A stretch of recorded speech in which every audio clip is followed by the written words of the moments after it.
¿Qué tal? ¿Cómo les va? Tanto tiempo. Eh, Quería por ahí eh, amplificar un poquito la cuestión de las tradiciones, pero yendo más a lo histórico y corriéndonos por ahí un cachito de lo educativo, con el aporte de esto que están viendo en pantalla de la tercera ola de Alvin Toffler, un, un personaje bastante interesante, pero que a mí lo que más me interesa, más allá de su postura ideológica, él se dice estructuralista, materialista, y entonces se tomó el atrevimiento de hacer una especie de aforismo, de analogía de, digamos, del materialismo histórico, y en lugar de hablar de la estructura y la superestructura, él habla de la tecnosfera y de una esfera cultural. Esa esfera cultural estaría integrada por la infosfera, la información, la esfera de la información, y la sociosfera, la esfera de las relaciones sociales. Y en la tecnosfera lo principal es cómo se produce, cómo se obtiene la energía. Entonces, lo central de la propuesta de Toffler es que hace una periodización en base al uso de la energía, de dónde salía la energía. Entonces, esa periodización comienza con el proceso de hominización, allá en el 10.000 antes de Cristo, y culmina con el descubrimiento de la agricultura, con la domesticación de los animales, eh, con un proceso que fue muy lento, pero que permitió, por ejemplo, que se conocieran las primeras plantas medicinales, la identificación y el uso de los cereales, poder acopiar en graneros el excedente del marxismo, la plusvalía, ¿no? Eh, Esa primera periodización es la primera ola para Toffler. Tiene nombre de chocolate, pero existe. Alvin Toffler solía venir mucho en la década del 90, invitado a la Feria del Libro. En la segunda ola, eh, luego del descubrimiento de la agricultura, eh, tenemos todo un periodo que ocupa la historia antigua hasta 1973 como un gran hito en el que hay una crisis debido al uso de la energía que se obtiene todavía, ¿no? de combustibles fósiles, eh, y en el 73, bueno, la crisis del petróleo. ¿Sí? Eh, Tenemos ahí en ese periodo la revolución industrial, eh, y el conflicto de la OPEP cuando los países árabes suben el precio del barril de $3 a $12, eh, cuando Estados Unidos elimina el patrón oro, y, y entonces empieza a emitir dólares que luego los países árabes van a colocar en la banca suiza y se convierten luego en los petrodólares. Fíjense que esa crisis marca todo un fin de un periodo, de una forma, dice él, de obtener energía. Eh, Esa energía que bueno, eh, el dólar termina reemplazando a la libra esterlina, que era la moneda de cambio internacional. Eh, y quizás sea ahí cuando incluso los argentinos empiezan a poner su, confianza en el ahorro en dólares, ¿no? Eh, en Argentina es la época de la primera bicicleta financiera, eh, y de otros eventos que van a culminar en una crisis muy profunda que políticamente termina coronándose eh, con el golpe militar. Eh, bueno, es una época de muchos conflictos desde lo económico y que siempre derivan a lo político.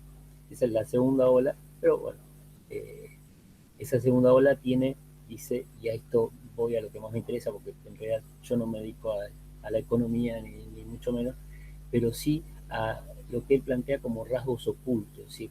La segunda ola, como la primera también, ahora después lo vemos un poquito, la segunda ola tiene rasgos ocultos. ¿Sí?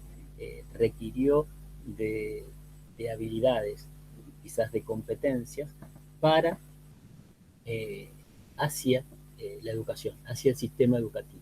Los rasgos ocultos, por ejemplo, está la especialización, ¿sí? La división del trabajo, en especificidades. Fíjense que esto es muy fuerte porque ya estaba en el positivismo y está en el origen de la tradición normativa, normalizadora, de la tradición academicista y de la tradición eficientista. Es decir, esto del positivismo que terminó estructurando mucho los sistemas educativos y los niveles, por ejemplo, el nivel de educación superior, está muy presente la especialización. Fíjense que incluso es muy, no sé, ahora con la pandemia solo se habla del COVID, pero alguna vez a alguien le habrán contado, por ejemplo, que alguien tiene un traumatismo en el brazo y va a un especialista de codo, pero resulta que su traumatismo estaba en la clavícula. Y entonces el especialista le dice, no, yo me dedico solo al codo, no entiendo qué es lo que puede, vaya al especialista de la clavícula. Es decir, una cosa muy loca, pero es parte de la especialización. Esto es muy fuerte, sobre todo en el siglo XIX y en el XX más. Y concretamente en el área de la medicina se ha aumentado mucho. Lo otro que es, y que tiene que ver también con la producción en serie, es la sincronización, es decir, el tiempo y la adecuación de los transportes. La sincronización, la maximización, ¿sí? Reducir los costos, aumentar la producción. La uniformación, y esto es interesantísimo verlo cómo influye en el currículum. El currículum es uniforme, es estándar. Una vez le dicen que le preguntaron a Henry Ford cómo son sus autos, negros, punto. Sí, todos son uniformes, todos son iguales para todos. La homogeneización eh, enmascarada en esta uniformación del estándar que influye y que llega al currículum y que todavía sigue estando en el currículum, a pesar de que se abre la diversidad. La concentración, de dónde parten las decisiones, el centralismo, la centralización de las decisiones y de lo económico también. Eh, Aunque hubo una época en los 90 con la ley de educación federal en la que se decía que se tendía a descentralizar, pero se descentralizaban los gastos, las decisiones y el poder seguía estando donde tenía que estar. Punto. Eh, Así que, bueno, estos son rasgos ocultos muy interesantes porque vienen del ámbito económico, del ámbito de la producción, y sin embargo terminan marcando, enmarcando, determinando quizás la estructura pedagógica, el sistema educativo y el diseño curricular. Entonces, por eso me interesaba ver esto de lo que habla Toffler. Luego dice, viene la tercera ola. La tercera ola, estamos en la tercera ola. eh, la tercera ola viene a ocultar otros rasgos. Y aquí es donde viene la diversidad, productos diversificados. Ya no es el auto típico producto de Ford, negro y ya está. Ahora hay, en esa diversidad está la atracción, eh, en la novedad sobre todo. A ver, pensemos qué es lo que más le copa a nuestros adolescentes, estudiantes, alumnos, conseguir un celular que tenga otro detalle que sea diverso y que sea distinto, único, irrepetible. Incluso hace no mucho, había uno que, había una publicidad en la que el celular estaba abajo del mar. Y decía, pero ¿para qué? ¿Quién se compra un celular para estar abajo del mar? Bueno, ese tipo de novedades, lo nuevo es valioso en sí mismo, por ser nuevo. No por ser bueno, por ser necesario, por ser útil, sino por esa novedad. Por lo cual convierte a los adolescentes en la franja etaria favorita de la sociedad de consumo. De nosotros también quizás. Bueno, entonces, y lo más terrible es que lo nuevo es lo atractivo y entonces lo viejo empezaría a ser lo descartable.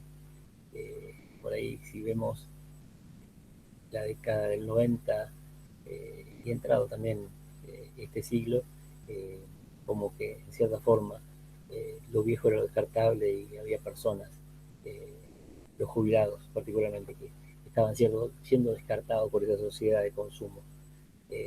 Y ha habido algunas otras cosas ahora en esta misma pandemia que pareciera que expresaran eso, ¿no?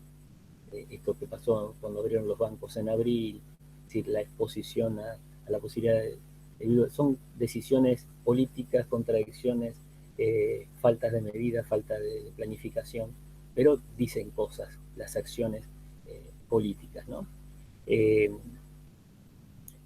Lo otro es la provisoriedad, la transitoriedad de todo. Todo es transitorio, todo es provisorio. Esto incluso está en la cuestión de la investigación científica, si el conocimiento es provisorio. Ustedes lo saben mucho mejor que yo, la gente de historia, geografía. Esto es totalmente dinámico y cambiante. Entonces yo les decía, bueno, a Toffler le queda por ahí desarrollar un poquito la primera ola, es decir, la primera ola que no tuvo nada, y sí tuvo sobre todo en la antigüedad clásica, digamos, desde la visión y las habilidades o las competencias que se proponía la sociedad para transmitir, para educar, estaban las virtudes políticas, el bien común, eh, el buscar un país justo, el equilibrio, la prudencia. Luego, en la Edad Media, ya con el monopolio del conocimiento a través de la Iglesia, Dios va a estar en el centro, la imagen de lo trascendente, la caridad, la salvación y por supuesto el miedo y la culpa, ¿no? Cosas que se enseñaban. Ojo que a veces también se siguen enseñando. Eh, la modernidad nos va a encontrar con, como lo vimos con Pino, con sujetos que pretenden ser autónomos, que quieren participar, que asumen, conocen, saben que existe el pacto social, que sin embargo son disciplinados, los cuerpos dóciles, según Foucault, que su virtud mayor es la racionalidad, y que en esa estructuración se está convocando, buscando formar a estados-nación nacientes como, como Argentina a través de los sistemas educativos. Eh, no sabemos muy bien dónde, pero en algún momento nos encuentra la posmodernidad con otros rasgos ocultos que tienden al individualismo, a la irracionalidad, a la competencia, y acá vuelve a aparecer la formación a través de la competencia, aunque los diseños curriculares siguen hablando de contenidos, y el éxito, el exitismo, muchas veces del mercado. Esto como rasgos de la posmodernidad, que intentan llegar, con lo bueno y con lo malo, a el currículum. Pero para poder avanzar a eso, acá, estuve buscando y encontré de una producción chilena, un índice, el índice de la Fundación Xidan, que es un magnate chino, de una agencia de comunicación, Tencent, no me acuerdo bien el nombre de la agencia, pero bueno, la Fundación Xidan invierte mucho en investigación educativa, en tecnología educativa, y bueno, ha conseguido armado este índice a partir de, ya no están todos los países, están algunos, ha conseguido armar un índice que no se, que se corre de la típica medición de los test tipo PISA, sino que trata de buscar otros rasgos. Quizás este índice habla de la educación para el futuro, ¿sí? Tiene tres cuestiones en cuenta en todo esto respecto de la educación para el futuro que están a continuación, a ver, que tiene que ver con la medida en que las políticas públicas, me interesa mucho esto de las políticas públicas, políticas educacionales, priorizan la formación educativa para el futuro. ¿Sí?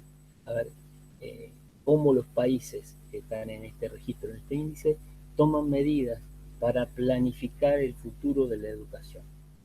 En este momento sería muy interesante porque tenemos una incertidumbre bastante fuerte respecto del regreso, pero sería muy interesante y mañana, pasado, en esta semana, mañana creo, el ministro Trota va a contar el protocolo para las escuelas que regresan en las provincias, con las características. Hay una planificación acerca de un futuro inmediato en el caso de las provincias que están que tienen menos circulación del virus, no el AMBA. Pero sería muy interesante que pudiéramos tener una política de Estado respecto de lo educativo y no con tantas idas y vueltas.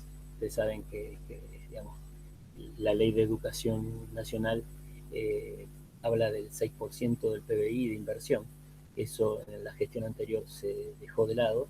Hoy día, bueno, se lo lleva todo la pandemia y la asistencia, el IFE y demás. Pero sería muy interesante que hay cosas que se lograron legislar que pudieran continuar, ¿no?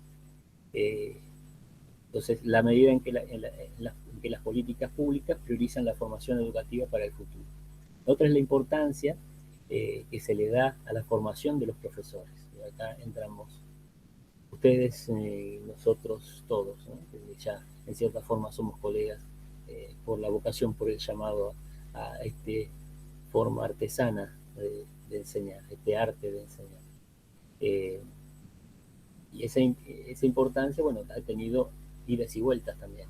Eh, yo no dejo de recordar que el gobierno provincial anterior eh, amagó eh, eh, quitar el 50% de la subvención a las instituciones privadas y en el caso de la ciudad de Buenos Aires se cerró el Joaquín B. González con la excusa de armar una universidad que sería absorbido el profesorado por una universidad, que en realidad la excusa estaba detrás, la razón, la verdadera razón que estaba detrás era que el ámbito de las universidades está solventado por nación. Entonces, al no tener un profesorado es un gasto menos. Entonces, a ver, en qué medida los distintos estratos del Estado y gobiernos y administraciones le dan importancia a la formación de los docentes. Expresiones como la de la gestión anterior, creo que en el Rotary Club, que no vamos a hacer más universidades, qué sentido tiene hacer más universidades si los pobres no llegan a las universidades, no estaría en el tono de acuerdo con este punto, ¿no? Y que esto es un vaivén. Eh, la apertura de la sociedad en temas como equidad de género, diversidad cultural, tolerancia y libertad de prensa. Al respecto, hay muchos trabajos presentados, hay modificaciones, incluso legislaciones.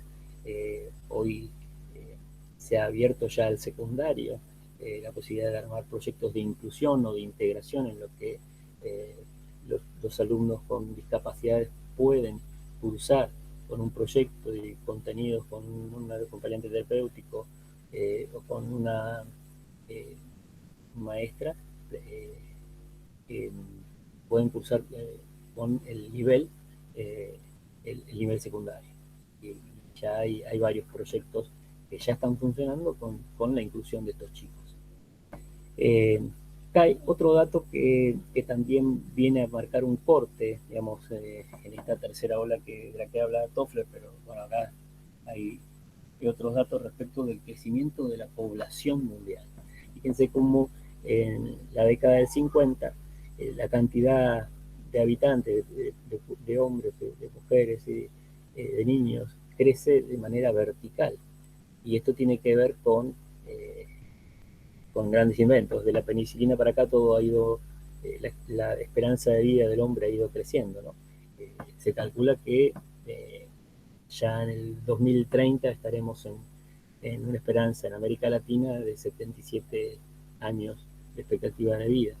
Y esto gracias a la medicina, gracias a muchos avances tecnológicos, pero también, a veces les sirve de excusa a las AFJP, esto tiene que ver con que se estiran la gente se aumenta la gente que está jubilada y bueno, recibe pensiones.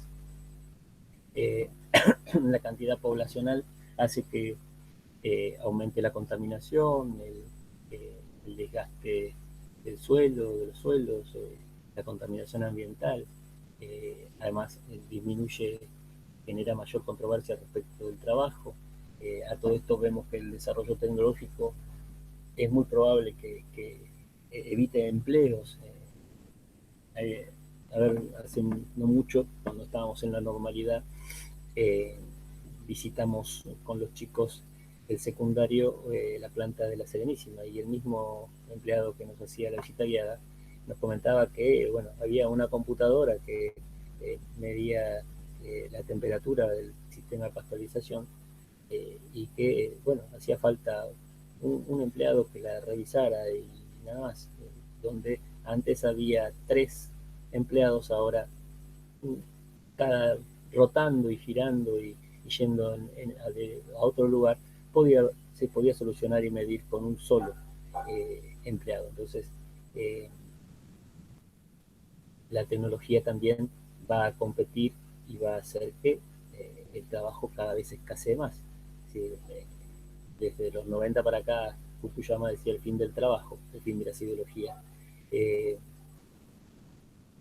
es todo un proceso, y bueno, de ahí vamos a este índice de desarrollo humano, que está tomado del programa de las Naciones Unidas para el Desarrollo, en el que se combinan las cuestiones de expectativa de vida, ingreso per cápita y educación. Este es un contexto mundial al 2015 y 2020 eh, que incide o que se hace más agudo seguramente en el marco de esta pandemia. Estoy pensando cómo va a ser la vuelta, qué cosas tenemos que tener en cuenta, y seguramente pues les voy a compartir un artículo de La Nación. Está interesante porque, bueno, tenemos que estar pensando en el regreso, ¿no? Y bueno, está complicado ese regreso. Eh, pero bueno, el desafío es poder educar en calidad. Fíjense que ya en 1983 Gardner ya postulaba eh, las inteligencias múltiples, están acá, la lógico-matemática, la lingüística, musical, la espacial para la gente de geografía, la kinestésica, la interpersonal, la intrapersonal, eh, y del conocimiento de la naturaleza. Eh,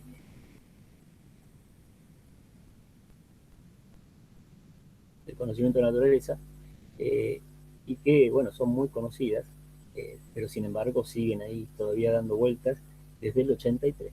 Eh, y más recientemente, un informe del 2013 de la UNESCO eh, nos dice que hay 7 dominios claves para el aprendizaje de los niños.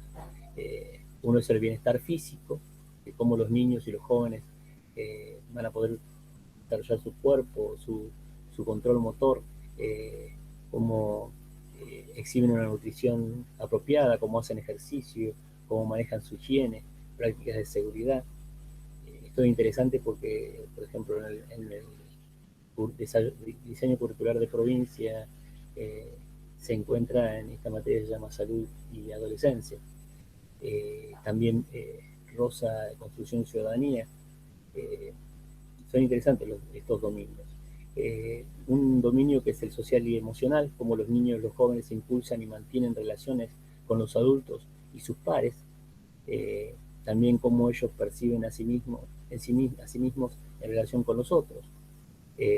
La cultura y las artes, es interesante poder, en esta época sobre todo de pandemia, la educación a través del arte sería un golazo.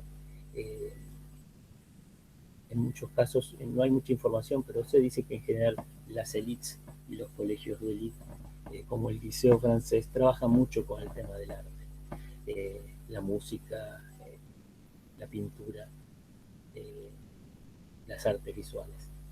Bien, también otro dominio es el alfabetismo y la comunicación, la comunicación en idiomas, en los idiomas que la sociedad maneja, lo que implica un desempeño oral, una comprensión, la comprensión de la lectura, de la escritura, eh, y a través de distintos medios.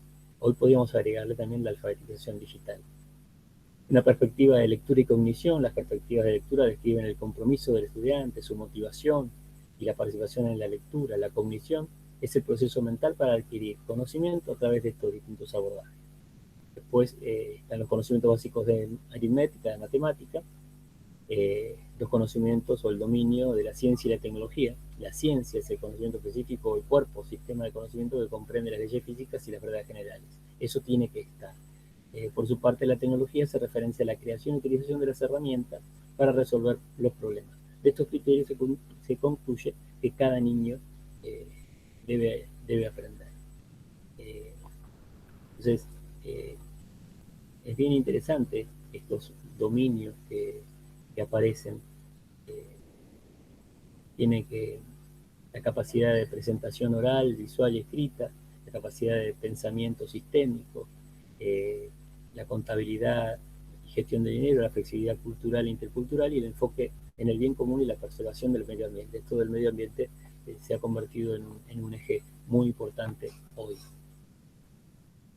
Y ahora viene algo interesante que tiene que ver con las políticas educativas en todos los niveles. Tiene que ver con lograr la cobertura eh, y la tasa de completamiento de estudios en todos los niveles, con que los establecimientos y el sistema desarrolle una calidad integral, que no esté centrada, como el positivismo, en la memoria o en los conceptos, sino que justamente con estos dominios que nombramos recién vaya integrando a toda la persona. La equidad socioeconómica es una variante y una política necesaria que, aunque no sea educativa, incide en la educación. Es decir, la pobreza, y ahora lo estamos viendo en la pandemia, es decir, la falta de acceso a Internet, pero la falta de acceso a las necesidades básicas hacen que la gente, los chicos, más bien, que queden afuera, no sean incluidos y no puedan estudiar. La integración social de los establecimientos, la educación intercultural y bilingüe, atender a los niños con necesidades educativas especiales, estos proyectos de inclusión que hablábamos, y la equidad y eliminación de la discriminación por género. Estos propósitos y estas políticas serían muy interesantes que pudiéramos, que distintos estamentos del Estado pudieran ir solucionándolos. Yo quería compartirles esto para ampliar la visión y poder ver detrás de las propuestas económicas, de las propuestas políticas, siempre hay una incidencia sobre la educación. Y que la sociedad siempre le requirió a los sistemas educativos la formación de ciertas cualidades, competencias o habilidades. Sin ir más lejos, acá no la puse, pero hay un comunicado de la OMC, de la Organización Mundial del Comercio, a los sistemas educativos, al sistema educativo estadounidense, allá por el 90. Algo que marcó toda una época respecto de el inicio muy fuerte de test de mediciones educativas como el PISA, de bachilleres internacionales. Y que bueno, lo otro que tenía para decirles es que les voy a encargar una tareita después, estoy buscando el link para que puedan verlo, que es que miren en relación con tradiciones en la formación docente, que miren la película 1420, La aventura de educar, y ahí pueden hacer una caracterización de la tradición normalizadora. Eso como tareita de trabajito cada uno, unos pochoclos se ven en la película y después hacen un desarrollo de cómo era esa tradición. ¿Sí? Nos estamos viendo el martes que viene, ya empezamos con las mesas de exámenes de cuarto año, y ya me contaba hace un rato Verónica Espina que ya se recibió un alumno en historia, y en esta modalidad muy especial, muy particular, mediada por las tecnologías. Así que bueno, es una alegría que haya una docente más. Y bueno, nos estaremos viendo. Yo les voy a mandar el link y la tarea escrita. Hasta luego.